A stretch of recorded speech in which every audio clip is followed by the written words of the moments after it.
Olá pessoal, sejam bem-vindos aqui ao Instituto Federal do Sudeste de Minas Gerais, para a disciplina Fisiologia Vegetal do campus Rio Pomba.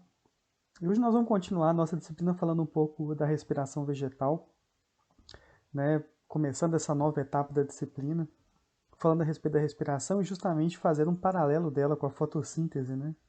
A gente falou muito da fotossíntese, das reações dependentes de luz, do ciclo de Calvin, né? E nas plantas tem uma ligação muito forte entre o ciclo de Calvin e a respiração, justamente porque a partir do ciclo de Calvin, né, são produzidos os açúcares, e a partir dos açúcares a gente tem a produção de amido e sacarose, que são utilizados depois para a respiração vegetal, que é um processo que acontece tanto nas células das folhas quanto em todo o resto da planta. Existe o transporte de sacarose, existe o acúmulo de amido, e a partir daí a gente tem o processo de respiração para produzir, né, ATP e também, com isso, fazer todo o processo respiratório da planta, né, de produção de energia e transformação de energia. A grande questão é que, quando a gente fala de respiração em planta, nós normalmente não começamos falando né, de glicose, de quebra de glicose. Normalmente a gente começa falando de sacarose, justamente porque esse, né, disacarídeo é o principal, é a principal fonte de carbono para essas reações. Então, nós vamos começar falando da glicólise, vamos falar do ciclo de Krebs, vamos falar da cadeia transportadora de elétrons, mas eu vou me dar a liberdade aqui de não repetir, né, os detalhes da glicólise, os detalhes do ciclo de Krebs que a gente já viu em outras disciplinas, mas tentar buscar nesse assunto o diferencial que as plantas têm e as características próprias da respiração vegetal para a gente tentar buscar, né, as coisas novas e coisas que caracterizam a respiração nas plantas.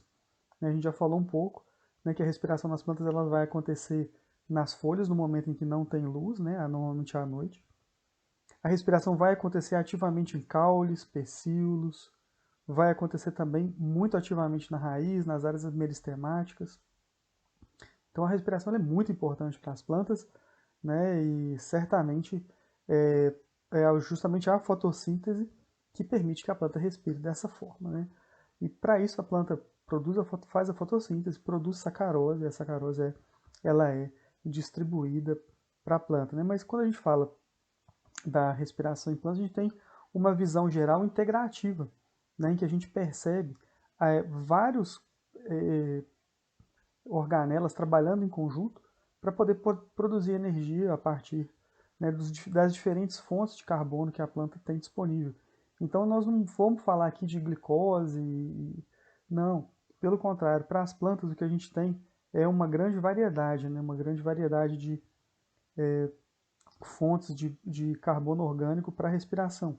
Então nós estamos vendo aqui mais acima, né, o plastídio, e do plastídio nós vamos ter três fontes importantes aí de carbono orgânico para a respiração, que é o amido, que são as hexoses e que são as trioses, que podem, né, entrar na glicólise em diferentes pontos, né, em diferentes etapas. A triose ela pode entrar direto já na etapa né, na etapa final, né, para a produção do piruvato, né, enquanto o amido ele vai poder ser transformado em açúcares, né, despolimerizado e ser utilizado.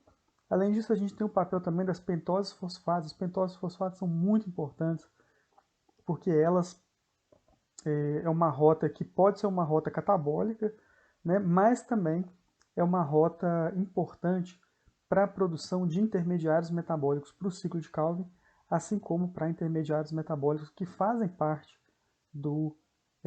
como as purinas e pirimidinas, né, que fazem parte do metabolismo celular, mas mais ligado à produção de DNA, ATP, entre outros, né. Esses açúcares que vêm do amido, ele pode ser, né, armazenado e transportado no floema na forma de sacarose, né, e com isso a gente tem uma grande forma de armazenamento, assim como os ácidos orgânicos ali, a partir do ácido pirúvico, pode ser utilizado para armazenamento, né, e para a formação de amido. E os ácidos orgânicos produzidos pela respiração, pela glicólise, eles podem entrar no ciclo do ácido cítrico, né? E o ciclo do ácido cítrico, o ciclo de Krebs, ele também vai receber o todos os metabólitos que estão relacionados à síntese, à degradação de amido, que nós vamos falar em outro momento. Então vejam que a gente tem uma visão integrativa aqui da respiração, mostrando, né, as diferentes entradas de compostos de carbono, e isso demonstra que é um processo diferenciado em plantas, né? Tanto é diferenciado que quando a gente olha a fase inicial da glicólise, na fase de investimento de energia, a gente percebe uma diferença muito grande, porque normalmente nós vamos começar, né, essa etapa de diferentes pontos, nessa etapa inicial da glicólise. Então, a primeira forma mais comum é a sacarose, a entrada de sacarose. Para a sacarose ser catabolizada, a gente tem dois caminhos, né? Que é o caminho da sacarose sintase, uma enzima que tem o nome de SUSE, e a sacarose sintase ela vai produzir UDP-glicose e frutose, que seguem aí para a via metabólica central, né? A UDP-glicose ela é transformada em glicose 1-fosfato, que depois ela é transmutada e transformada, na verdade, né, em glicose 6-fosfato, né, depois em frutose 6-fosfato, e a gente segue o nosso caminho normal. Já a frutose ela é primeiro fosforilada pela hexoquinase e segue o seu caminho normal, como a gente já está acostumado a ver em outros tipos de glicólise, né? E a sacarose ainda pode ser modificada pela invertase, que ao invés de produzir UDP-glicose, vai produzir glicose. Nesse caso, o investimento de ATP ele é um pouco maior. No caso de amido, né, a quebra do amido produz glicose que vai entrar na glicólise da forma como nós conhecemos normalmente, tendo em vista que no cloroplasto a fotossíntese pode gerar amido ou pode usar trioses fosfatos. E essas trioses fosfatos elas vão ser transformadas em gliceraldeído 3-fosfato, né, nesse quadrado vermelho abaixo, e o gliceraldeído 3-fosfato ele vai seguir, né, no metabolismo e seguindo na fase de conservação de energia, que é justamente aquela fase onde a gente tem um grande ganho de energia.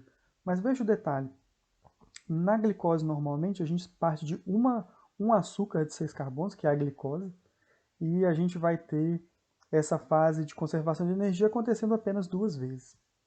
Como nós estamos falando de sacarose, que é um disacarídeo, essa segunda etapa ela não vai acontecer 2 vezes, ela vai acontecer 4 vezes. E com isso a gente vai ter uma quantidade maior de energia, justamente porque a gente tem uma quantidade maior de compostos orgânicos ou de açúcares entrando nessa via metabólica, né? O grande detalhe é que nessa segunda etapa de conservação de energia, mudam-se o número de vezes que esse processo vai acontecer, mas esse é um processo mais ou menos estável, né? A não ser por dois fatores, né?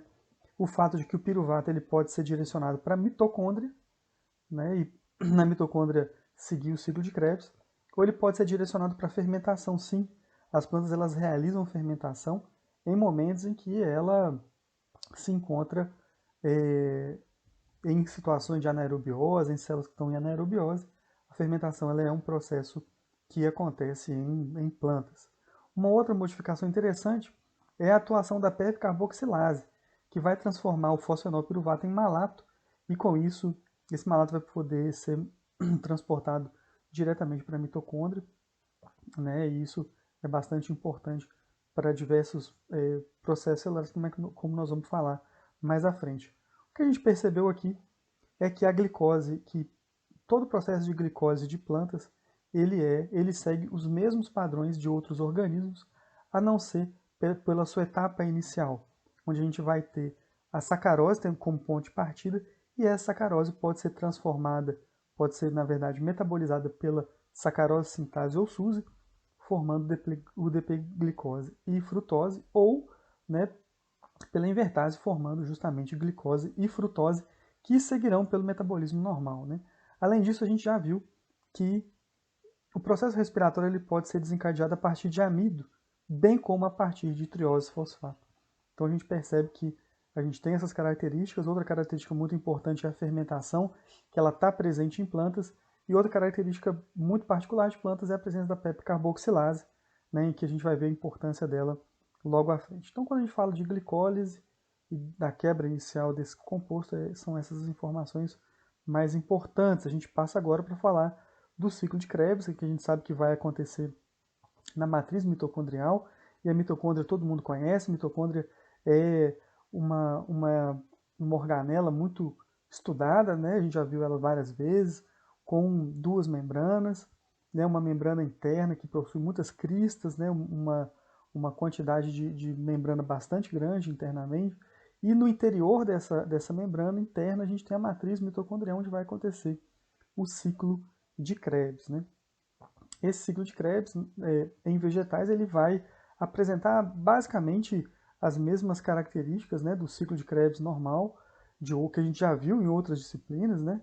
E esse ciclo de Krebs ele vai provocar, como vocês estão vendo ali, pela ação da isocitrato desidrogenase, né, a primeira descarboxilação, depois pela 2-oxoglutarato desidrogenase, a segunda descarboxilação, quebrando completamente, ou oxidando completamente aqui o acetil-CoA, né? Lembrando que o piruvato foi, né, o composto que iniciou esse processo, né? E pela piruvato desidrogenase, o piruvato foi, né, descarboxilado para formar o acetil-CoA, e o que a gente tem aqui é a formação de NAD, de FAD e de ATP.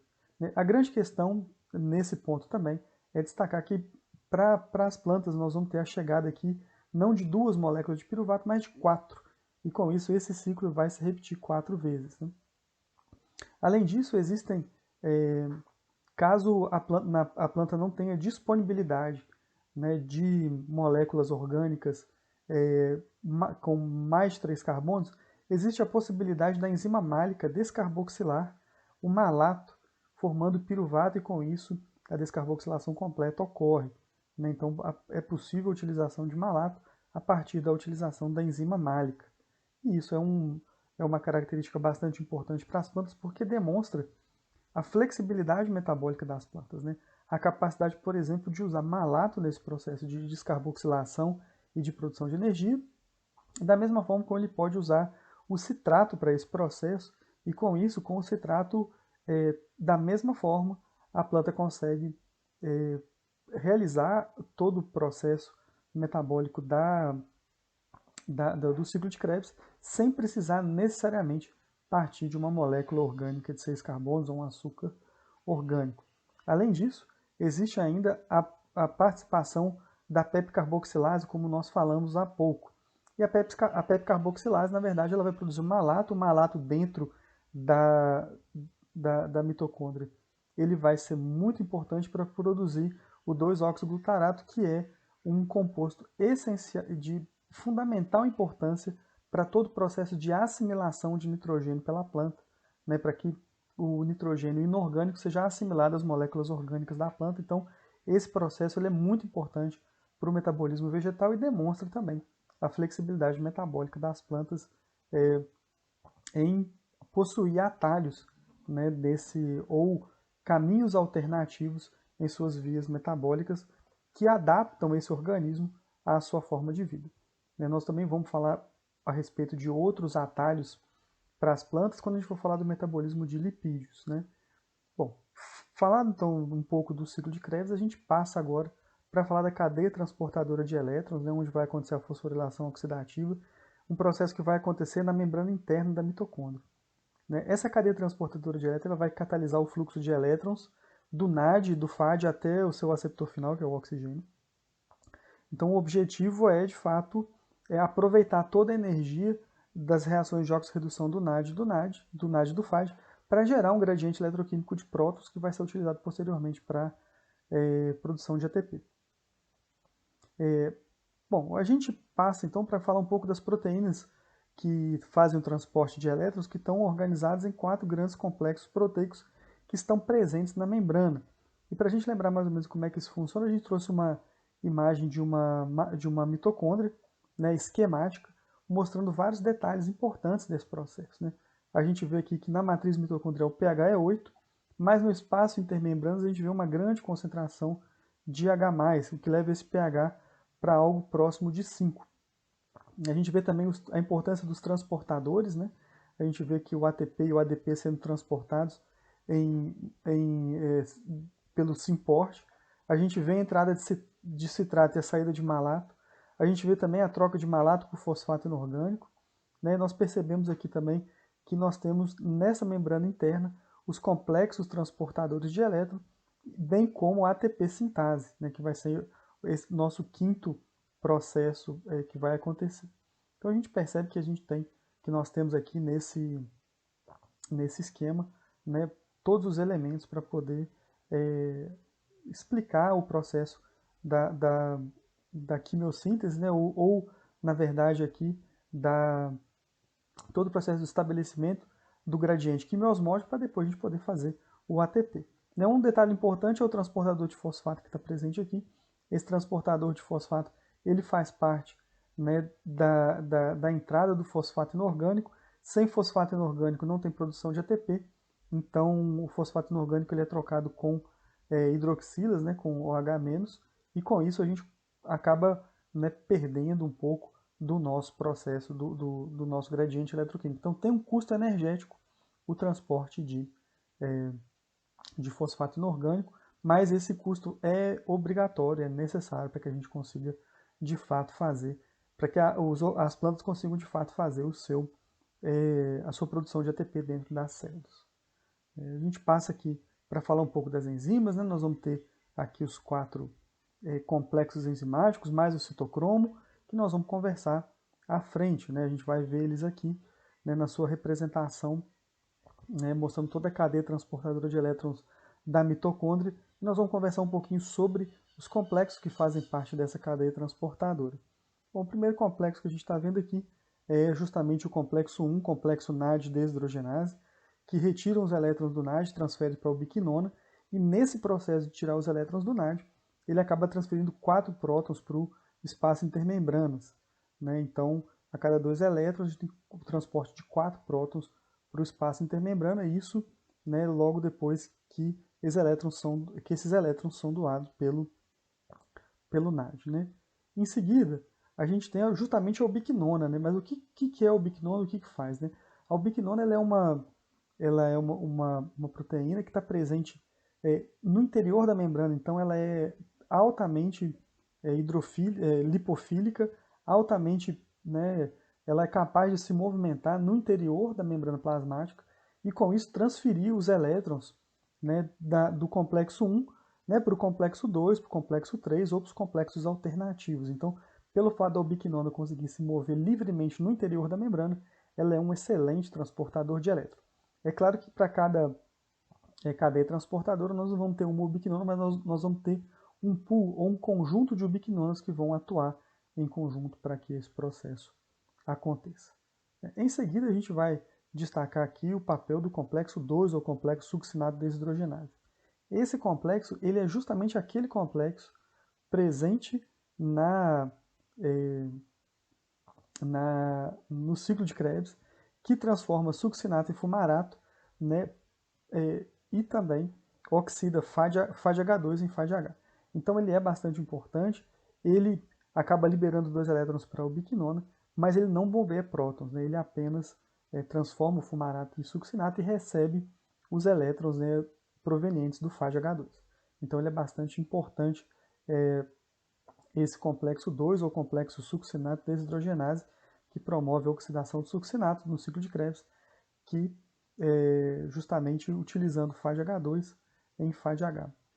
Então esse é o complexo 2. A gente passa para o complexo 3, que é o complexo BC1. Né? O complexo BC1 ele é o complexo que oxida o biquinona, o biquinol, e os elétrons são transferidos para o citocromo C.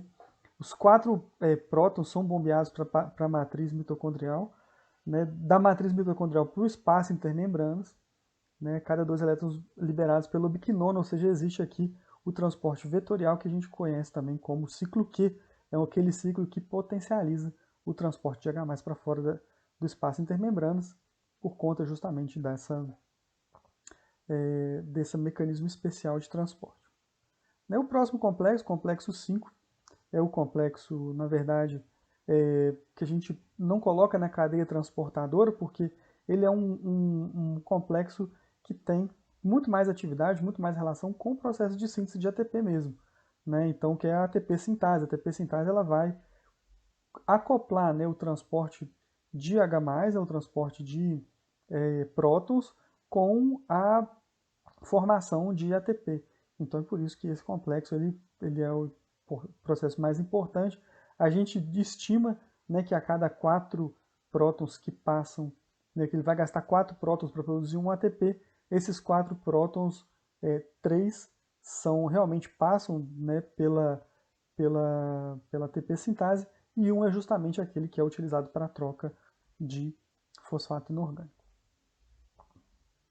Né, acho que nesse ponto é muito importante a gente parar e fechar essa conta da glicólise, da respiração em vegetais. Lembre que a respiração de vegetal a gente conta por sacarose, não por glicose, e é por isso que a gente chega num valor aqui total de 60 ATPs produzidos para cada sacarose que é catabolizada, que é quebrada aqui nesse processo. Então a gente vê que, né, o rendimento das plantas ele é certamente um pouco inferior ao rendimento, né, de, de bactérias, por exemplo, mas ele está de acordo com aquilo que acontece com os organismos eucariotos. Né?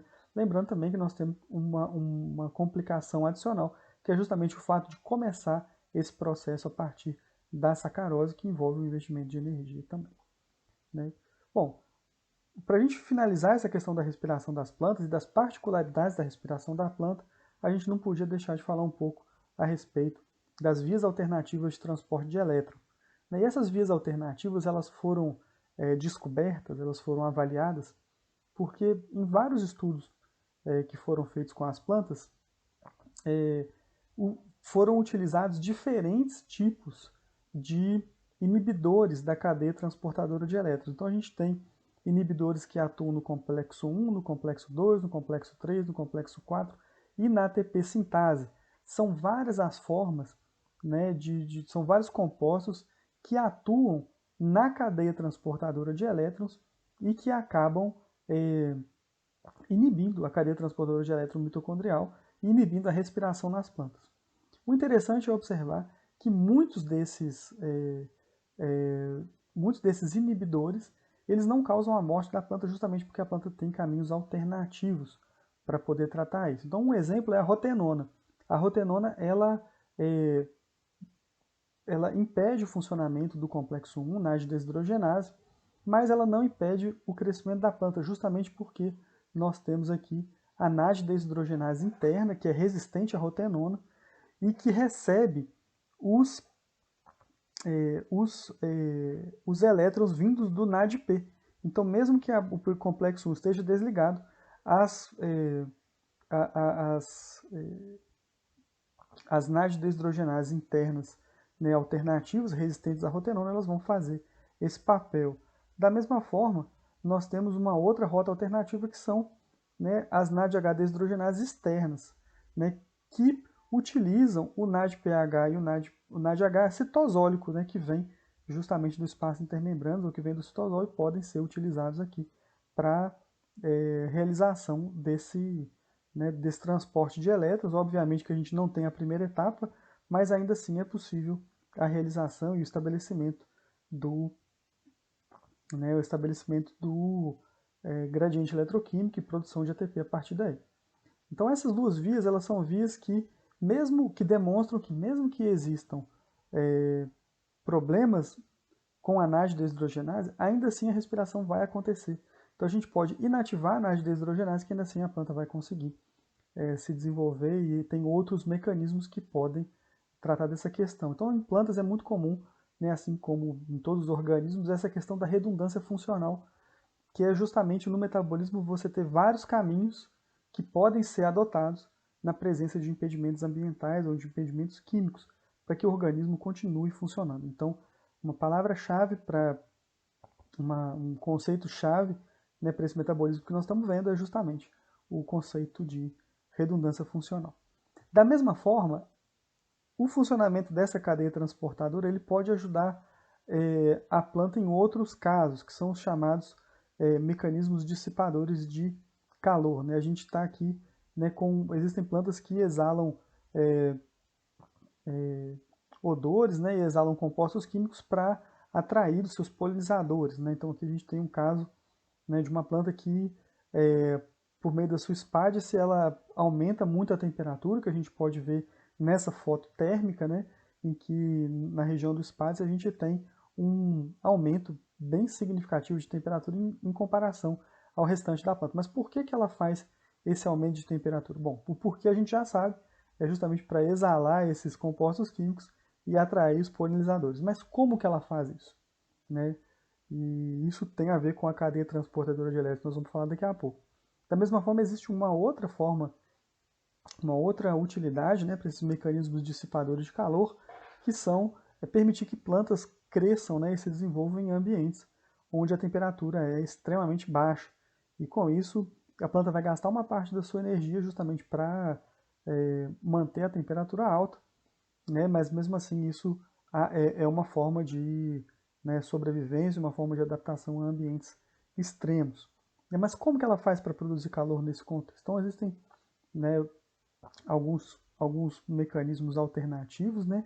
Dentre eles nós temos um importantíssimo que é a oxidase alternativa. A oxidase alternativa ela dissipa calor, então ela não leva, ela não produz, ela não promove o transporte de prótons para o espaço intermembrano, mas em compensação a atividade, né, de oxirredução por meio dessa enzima e a retirada do elétron por essa enzima acaba produzindo, né, convertendo essa energia perdida em calor. Né, e esse calor vai ser utilizado para a sobrevivência da planta e para a realização das suas características e das suas formas de da consolidação da sua forma de vida. Né? Como, por exemplo, plantas que precisam de calor para poder exalar odores ou exalar compostos para atração de polinizadores e manutenção da espécie, por exemplo. Né? Então esse é um mecanismo bastante interessante, que é o mecanismo da oxidase alternativa.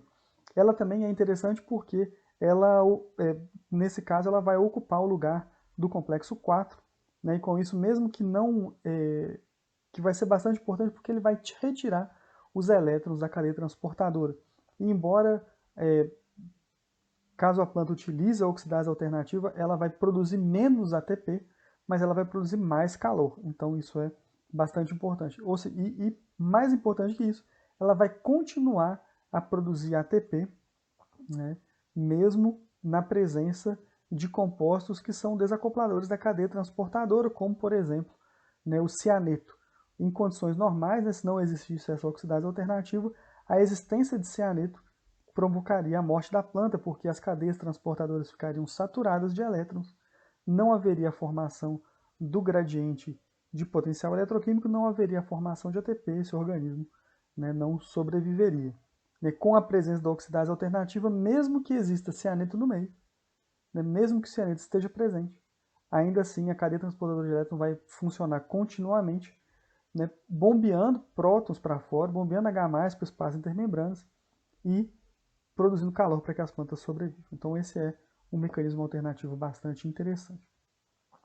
Um outro mecanismo, né, que não está necessariamente relacionado, que também está relacionado a esse processo, é a chamada proteína desacopladora. Essa proteína ela tem, além desse papel de produzir calor, né, porque esse papel dele é bastante importante, né, de produzir calor, o principal papel dela é reduzir ou equilibrar o processo, o potencial eletroquímico ou a diferença de concentração de H+ entre o espaço das membranas e a matriz mitocondrial. Justamente porque ela permite gratuitamente, entre aspas, obviamente, a passagem de H+ do espaço intermembrana para a matriz mitocondrial, impedindo o que a gente chama de estado de superredução, né, que é justamente um estado em que a gente tem tanto H+, mas tanto H+, que ele acaba levando à produção no espaço intermembranas e uma diferença tão grande de potencial eletroquímico que a gente acaba tendo uma produção de formas reativas de oxigênio, e, né, como ânions superóxidos, como peróxidos, e que são prejudiciais à célula. Então, a presença da proteína desacopladora leva à produção de uma menor quantidade de ATP, mas permite a geração de calor, que vai ser bastante importante para as plantas, né, nos seus diferentes momentos. Então, a gente hoje trouxe algumas adaptações e algumas características próprias, né, da respiração das plantas. Né? Nós já comentamos que a planta ela respira de maneira bastante efusiva e contundente, né, em todos os seus órgãos. Então, a folha respira, a flor respira, o fruto respira, a raiz respira, o caule respira. né, e essa respiração ela, né, é alimentada o tempo todo pela fotossíntese, né? Então a fotossíntese aqui é a fonte primária de carbono e energia para a formação da planta e para o seu pleno funcionamento. Então a respiração ela acontece com o carbono orgânico formado a partir da fotossíntese, que foi algo que a gente tentou já deixar claro no começo. Então a gente espero que você nessa aula tenha percebido que a respiração nas plantas ela tem algumas diferenças, principalmente com relação ao seu substrato inicial, que não é exatamente a glicose, mas é preferencialmente sacarose ou amido. Você também percebeu que o ciclo de Krebs ele tem particularidades e atalhos que ajudam a planta a utilizar diferentes tipos de substratos, o que mostra a sua plasticidade metabólica. E nós vimos também com relação à cadeia transportadora de elétrons, que ela é uma cadeia transportadora de elétrons muito semelhante às outras cadeias, mas que tem diversas formas alternativas de utilizar o transporte de elétron para formação de calor ou para dissipação de excesso de poder redutor. Então a gente fica por aqui. Desejo a todos vocês uma excelente semana e nos vemos em breve. Um abraço.